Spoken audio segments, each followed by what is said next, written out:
नमस्कार मित्र. हिंदुस्तान पोस्टच्या विशेष कार्यक्रमात तुमचं स्वागत.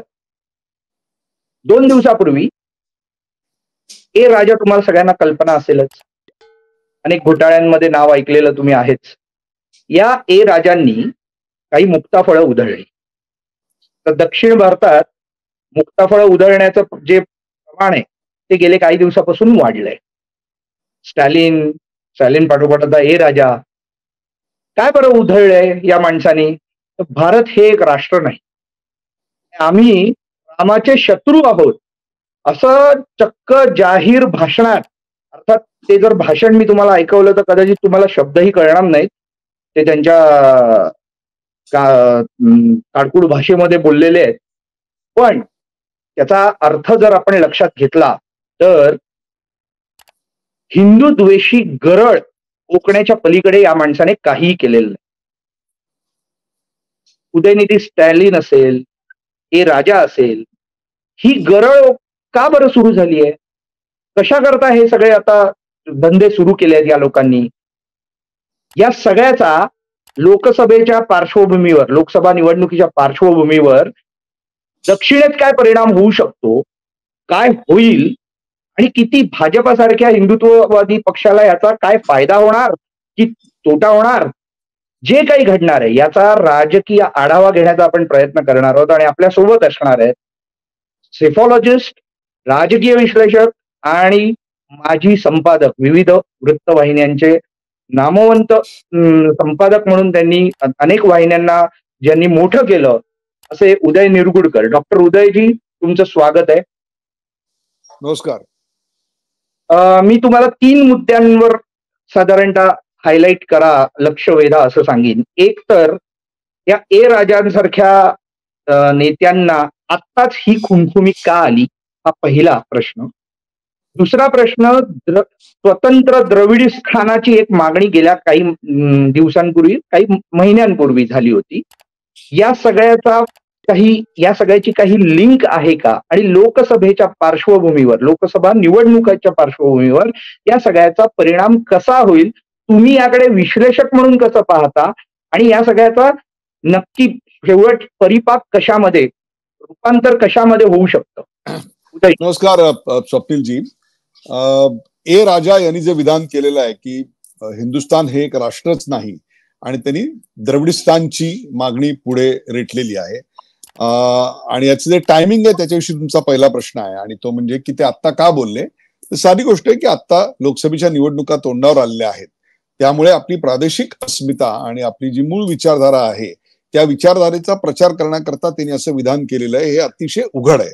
पण ते किंवा त्यांच्या पक्षातली लोक पहिल्यांदा असे विचार मांडतात का? तर अजिबात नाही. याआधी उदयनिधी स्टॅलिन जे मुख्यमंत्री यांचे चिरंजीव आहेत, त्यांनी अशाच प्रकारचं विधान केलेलं होतं की कोरोना आणि मलेरिया हे नुसते दूर करून चालत नाही, तर ते नष्ट करावे लागतात. तसंच सनातन धर्म हा इरॅडिकेट म्हणजेच संपुष्टात आणावा लागेल, नष्ट करावा लागेल, अशा स्वरूपाचं त्यांचं विधान होतं. आता सनातन हा शब्द, ज्या वेदकाळाविषयी त्यांना आक्षेप आहेत, त्या वेदकाळामध्ये सनातन हा शब्द नेमका आज ज्या पद्धतीने आपण घेतो त्या पद्धतीने होता की नाही याविषयी मला पूर्णपणे शंका आहे. परंतु या दोघांचाही जो स्टान्स आहे, त्यांची जी भूमिका आहे, ती भूमिका ही पूर्णपणे हिंदू आणि राष्ट्रविरोधी आहे, यात मात्र काही शंका नाही. दुर्दैव म्हणजे द्रविड मुनेत्र कळघम ज्या पक्षाचे ते नेते आहेत, तो पक्ष हा इंडिया या गठबंधन मधला एक घटक पक्ष आहे. आणि आतापर्यंत तरी काँग्रेसनी या प्रकरणाचा कराडून निषेध म्हणा किंवा त्याची तीव्र प्रतिक्रिया म्हणा असं काहीही व्यक्त केलेलं नाही. याचा अर्थ इंडिया मधल्या सगळ्या घटक पक्षांचं राजा यांच्या वक्तव्याला आणि त्यांच्या भूमिकेला समर्थन आहे का? तर अजिबात नाही. आणि ते म्हणजे लालू प्रसाद यादव यांची जी आरजेडी पार्टी आहे, त्या आरजेडी पार्टीनी मात्र हे त्यांचं वैयक्तिक मत आहे, हे इंडिया अलायन्सचं मत नाही, हे आमचं मत नाही, असं करून आपली हिंदू वोट बँक सुरक्षित राखण्याचा प्रयत्न केलेला आहे.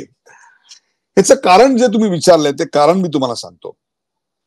द्रविड मुनेत्र कळगम या पक्षाची जी मूळ विचारधारा आहे ती विचारधारा असं मानते की सनातन धर्म हा समाजातल्या विषमतेचं एक स्त्रोत आहे.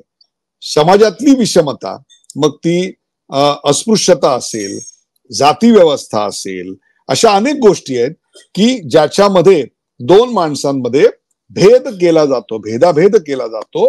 तो भेद हा सनातन धर्मामुळे आहे असे त्यांची ठाम समजूत आहे. आता हा जो सनातन धर्माचा त्यांचा जो विचार आहे त्या विचारातूनच तमिळनाडूमध्ये त्यांनी आपल्या भूमिका कायम मांडलेल्या आहेत.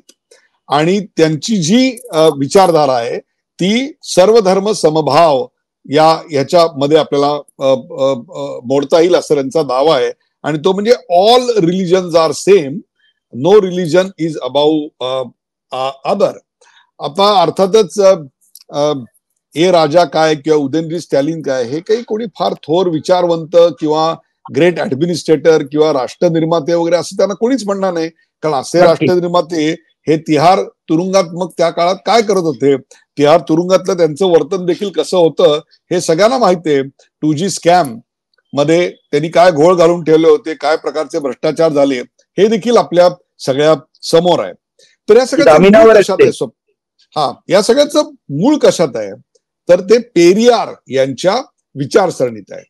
पेरियार यांनी देखील यापूर्वी हनुमान, राम, सीता, लक्ष्मण यांच्या बाबतीत अत्यंत आक्षेपार्ह आणि खालच्या पातळीवर जाऊन टीका वारंवार केलेली आहे. त्याचबरोबर ती आणखी एक फिलॉसॉफी तिथे त्या काळात मांडली गेली, ती म्हणजे भारत हे राष्ट्र नाही तर भारत काय आहे तर भारत हा एक खंड आहे. आणि त्या खंडामध्ये तमिळनाडू नावाचं राष्ट्र आहे, केरळ नावाचं राष्ट्र आहे, महाराष्ट्र नावाचं राष्ट्र आहे. अशा प्रकारची त्यांची एक विचारधारा आहे की we are not a nation but a conglomerate of united nations of India असं त्यांचं म्हणणं आहे. त्यामुळे आम्ही स्वायत्त आहोत, त्यामुळे आम्हाला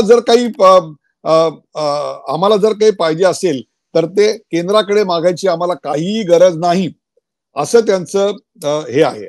अर्थात त्यांच्या आणि उदयनिधी स्टालिन यांच्या विधानावरून विरोधी पक्ष म्हणजे भारतीय जनता पक्ष सोडा, इतर पक्ष सोडा, इतर विचारवंत आपल्यासारखे इतर कार्यक्रम वगैरे सोडूनच द्या, प्रत्यक्ष सुप्रीम कोर्टाने त्यांना खडसावलेलं आहे की मंत्री असलेल्या माणसांनी, कारण हे राजा मंत्री आहेत, उदयनिधी स्टॅलिन हे मंत्री आहेत, अशा मंत्रिपदावर असलेल्या माणसांनी अशा प्रकारची बेताल वक्तव्य करू नयेत असं विधान केलंय.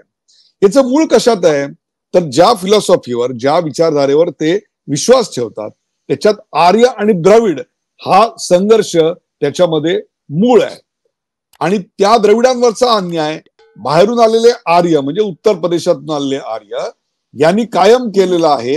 म्हणून त्या काळात पेरियारनी स्वतंत्र पार्टी म्हणजे ज्याला जस्टिस पार्टी म्हणतो, न्याय पार्टी ही स्थापन केली. आता या न्याय पार्टीनी 1937च्या निवडणुकांमध्ये पहिल्यांदा निवडणुका लढल्या आणि तसं पाहिलं तर हा पॉलिटिकली थॉट खूप स्ट्रॉंग जाईल असं आपल्याला वाटतं. परंतु प्रत्यक्ष निवडणुकांमध्ये तमिळनाडू जनतेने त्यांना त्यांची जागा दाखवून दिलेली आहे आणि त्यांना 4 जागा सुद्धा त्या निवडणुकीत 1937 सालच्या निवडणुकीत त्यांना मिळालेल्या. मग तरी ते थोडं बदललं आणि मग आपली भूमिका मांडली, ती म्हणजे द्रविड नाडू जो आता वाद आहे त्या द्रविड नाडूकडे आले. द्रविड नाडू म्हणजे काय तर दक्षिणेतली 4 राज्य आणि त्यांचा एक समूह गट असं म्हणून ती एक भाषेच्या आधारावर ते त्यांनी केलं. अर्थात ते सुद्धा चाललं नाही. मग ते चाललं नाही म्हटल्यानंतर त्यांनी फोकस फक्त पुन्हा तमिळनाडू ठेवला की तमिळनाडू हे एक स्वतंत्र आहे आणि भारत हा असा आहे.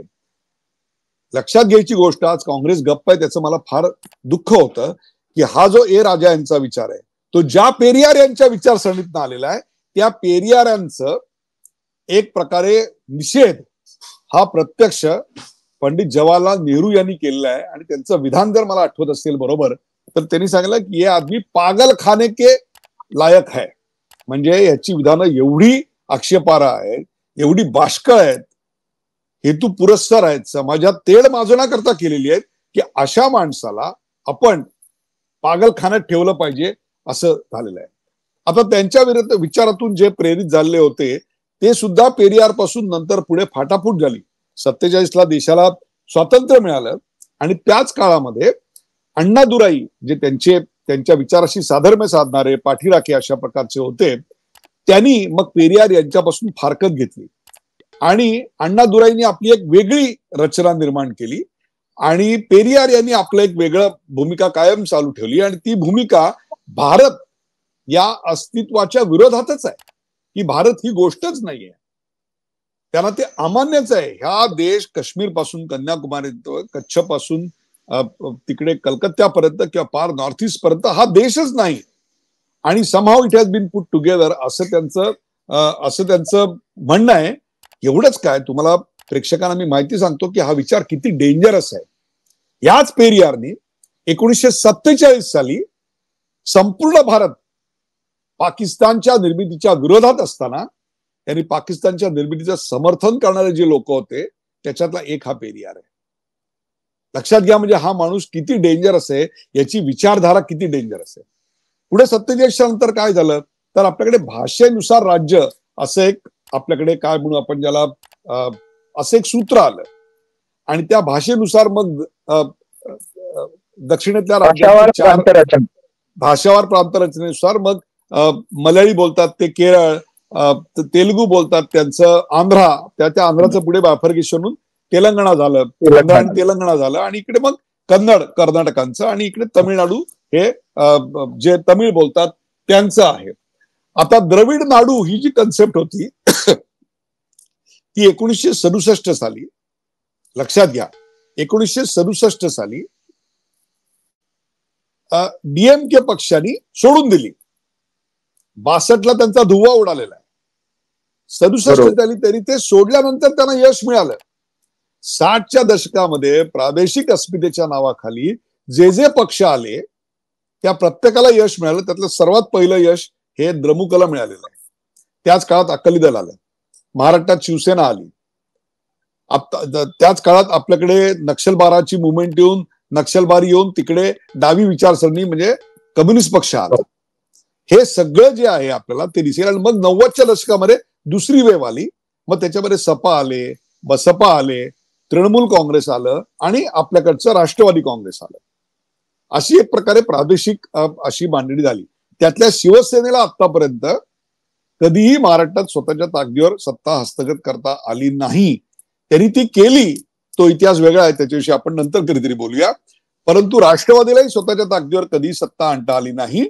त्यांनी कायम काँग्रेसच्या खांद्यावर बसून किंवा काँग्रेसच्या सहाय्यानंच सत्ता उपभोगलेली आहे. परंतु तृणमूल काँग्रेस असेल, द्रमुक असेल, तेलुगू देसम असेल, या सगळ्यांना मात्र सत्ता ही त्यांच्या स्थापनेनंतर काही वर्षात मिळाली आहे. यात त्यांच्या नेतृत्वाचं जसं विश्वासार्हता पणाला लागली तशीच त्यांच्या विचारसरणीची स्वीकारार्हता देखील पणाला लागलेली होती आणि त्याच्यात त्यांना यश मिळालेलं आहे. आता या त्यांच्या विधानानंतर स्वप्नीलजी मला असा प्रश्न पडतो की काय पेरियार यांच्या विचारसरणीकडे पुन्हा डीएमके गेलेला आहे का? कारण त्याचा त्याग करून त्यांनी सत्ता मिळवलेली होती. आज प्रश्न असा आहे की आज त्या विचारसरणीचा स्वीकार करून पुन्हा ते निवडणुका जिंकू इच्छितात का? माझ्या मते अशा प्रकारचे विधान की भारत हा देश नाही, राम तुमच्या भारत मातेचा आम्ही स्वीकार करत नाही, जय श्रीराम जय श्रीराम वगैरे, भारत मातेचा स्वीकार करत नाही, भारत हे राष्ट्र नाही असं म्हणणाऱ्यांना मी थेट राष्ट्रद्रोहाखाली गुन्हा दाखल करता येतो का हे तपासून पाहायला पाहिजे असं मी म्हणतो. याचं कारण अशा प्रकारच्याच तुकडे तुकडे गँग्स आपल्याकडे जवाहरलाल नेहरू विद्यापीठामध्ये आपण पाहिलेले आहेत. जय श्रीरामवर त्यांचा आक्षेप आहे, परंतु त्याच्या पलीकडे जाऊन जेव्हा ते या राष्ट्राच्या अस्तित्वाला एकसंधतेला नख लावतात तेव्हा मात्र ते फार फार आक्षेपार्ह होऊन जातं. त्यामुळे त्यांच्यावर तातडीनं कारवाई केली जावी. सुप्रीम कोर्टाने फक्त खडसावलेलं आहे. त्यांनी सुप्रीम कोर्टाने सिओ मोटो दखल घेऊन अशी वक्तव्य करणाऱ्यांना चाप लावला पाहिजे असं मला स्पष्टपणे वाटतं. दक्षिणेमध्ये याला कुठलाही जनतेचं समर्थन मिळणार नाही हे तुम्ही आज लिहून घ्या.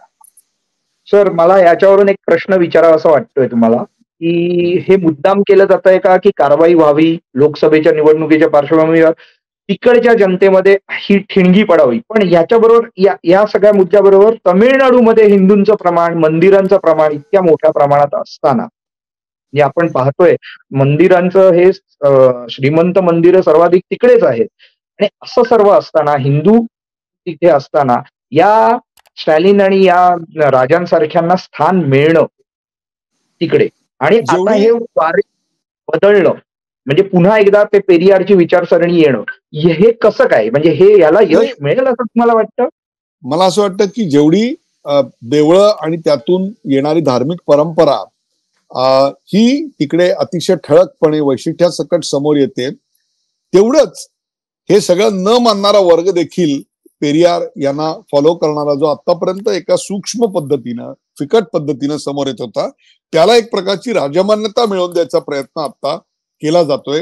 हे दोन्ही विरोधाभासी गोष्टी आता तमिळनाडूमध्ये घडतायत. परंतु फार मोठ्या प्रमाणावर तमिळनाडूमधलं जनमानस ए के राजा किंवा उदयनिधी स्टॅलिन यांच्या बरोबर आहे असं अजिबात नाही.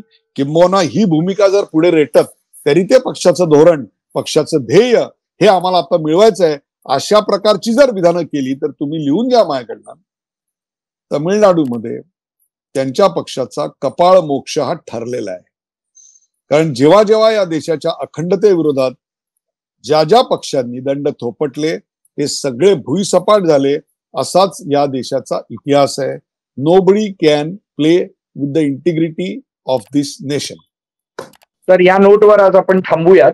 पुन्हा असेच विषय घेऊन आपण परत येत राहणारच आहोत आणि लोकसभेच्या पार्श्वभूमीवर, लोकसभा निवडणुकांच्या पार्श्वभूमीवर या सगळ्या प्रचारात येणाऱ्या जागा वाटपापासून अनेक सगळ्या छोट्या छोट्या गोष्टींचा आढावा तुमच्या मार्फत आपण घेत राहणार आहोत. आज तुम्ही आलात, राजाचा बाजा कसा वाजणार आहे याबद्दल जे काय स्पष्टीकरण दिलं आणि जी काय माहिती दिली त्याबद्दल खूप खूप धन्यवाद, आभार.